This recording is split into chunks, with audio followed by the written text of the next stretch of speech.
anyone who is supporting the common civil code, instead of calling them सरकारी मुसलमान, वो तो संवैधानिक मुसलमान है। हर कोई संविधान को बिलीव करता है, संवैधानिक नागरिक हैं वो, संवैधानिक मुसलमान है, संवैधानिक हिंदू है, संवैधानिक कोई भी और रिलीजन है। ये किसी को ब्राउबीट करना नहीं है।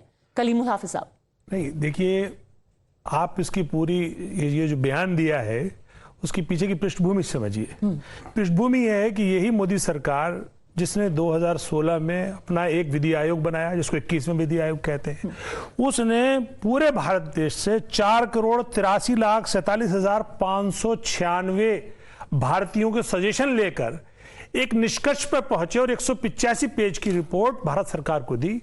और वो रिपोर्ट में क्या उसका निष्कर्ष था कि UCC neither necessary nor desirable, यानी ना इसकी आवश्यकता है और ना इसकी वांछनीय है। तो मोदी सरकार पहले तो ये बताया कि उसने अपने ही विधि आयोग की रिपोर्ट को रिजेक्ट क्यों कर दिया, उसके कारण क्या थे, देश को पता लगना चाहिए।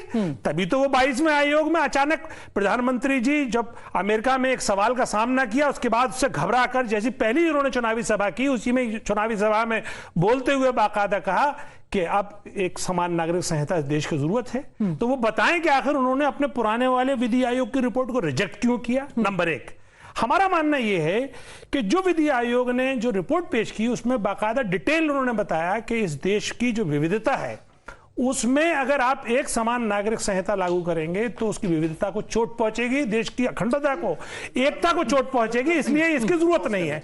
अब अचानक ये शगुफा जो सिर्फ राजनीतिक लाभ के लिए और समाज में मुसलमानों को निशाना साधते हुए ध्रुवीकरण करने के लिए किया गया। आपने फिर भी इसका जवाब नहीं दिया कि आज के दिन there are Muslims who are out on the streets, there are people who have taken out processions in Patna who are saying we support this, the Muslim Mahila Andolan is saying we support this. Now what have you done? You are saying, अरे ये जो support कर रहे हैं ना, ये तो असली मुसलमान ही है, तो सरकारी है। देखिए, मुसलमानों में जाहिर बात है, पहले आपने बोला कि मुसलमानों का मुद्दा है, फिर मुसलमानों में से किसी लोगों ने कहा कि अच्छा ठीक है हम सपोर्ट करते हैं, फिर आपने कहा आप तो काउंट ही नहीं करते, आप हो ही नहीं। देखिए मैडम, सिर्फ वो जो भारतीय जनता पार्टी, आरएसएस या उससे जुड़े हुए संगठनों से जो जुड़े हुए मुसलमान हैं वो इसको सपोर्ट कर रहे हैं। बाकी आपको कैसे पता? नहीं, मुझे इसलिए मालूम है। उनको अगर आप देखिए ऑर्गेनाइजेशन एफिलिएशन होनी चाहिए, या तो उनकी किसी मुस्लिम राष्ट्रीय मंच से हैं या पसमानदा महज से हैं, यो जो भी आरएसएस से रिलेटेड जो भी एफिलिएशन है उनकी, उससे साथ हैं। दूसरी बात मुसलमान नहीं,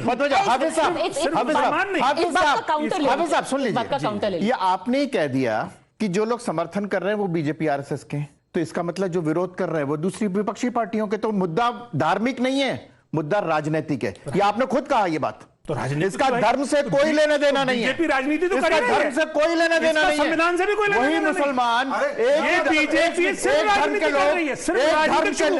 ही धर्म के लोग अगर राजनीतिक आधार पर बटे हुए तो विरोध और समर्थन राजनीतिक है, सांप्रदायिक नहीं है, धार्मिक नहीं है। पहली बात तो ये बड़ी साफ सी बात है, ये खुद हाफिज साहब ने कहा जो वैसे साहब की पार्टी को रिप्रेजेंट कर रहे हैं यहां पर। पहली बात।